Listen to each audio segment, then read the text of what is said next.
En tant que peuple et nation, le Tchad et le Niger sont liés par des accords de coopération bilatérale, notamment l'accord cadre de coopération du 9 novembre 1976, renforcé par la commission mixte tenue ici même à Niamey en 2013.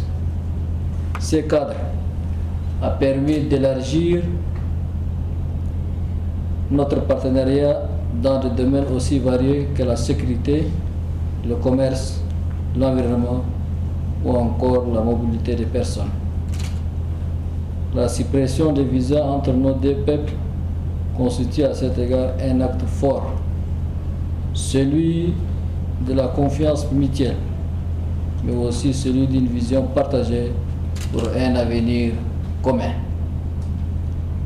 Nos liens se manifestent également à travers notre engagement dans les organisations régionales et continentales auxquelles nous appartenons. L'Union africaine, la CBLT, le SILS, l'autorité du bassin du Niger, ainsi que les fonds de solidarité africains. Monsieur le Président, je mesure pleinement le contexte particulier et les ambitions nouvelles dans lesquelles le Niger évolue aujourd'hui. Les défis politiques, sécuritaires, géopolitiques et socio-économiques sont nombreux. Cependant, le peuple nigérien, digne de son histoire et fidèle à ses valeurs, aborde cette période avec lucidité et courage. Le Tchad, frère de toujours, se tient à vos côtés, dans le moment d'épreuve comme dans ceux d'espoir. Nous ne faillerons pas à notre devoir de solidarité et de fraternité. Ce n'est pas une simple posture, mais une conviction profonde.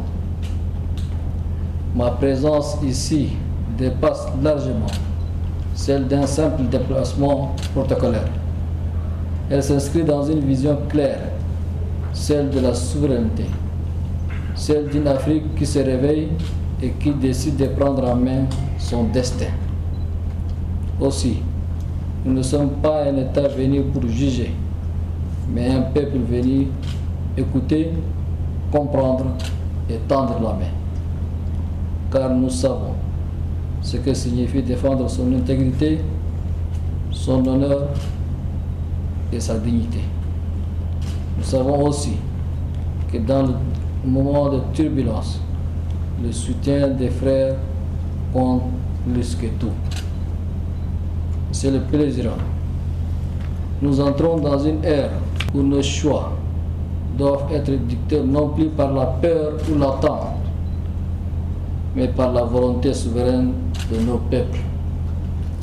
La souveraineté ne se décrète pas, elle se construit, elle se défend, elle s'assume.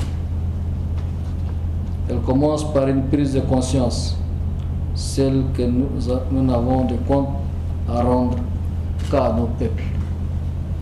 À ce titre, je vais saluer ici, avec respect et humilité, la maturité politique du peuple nigérien.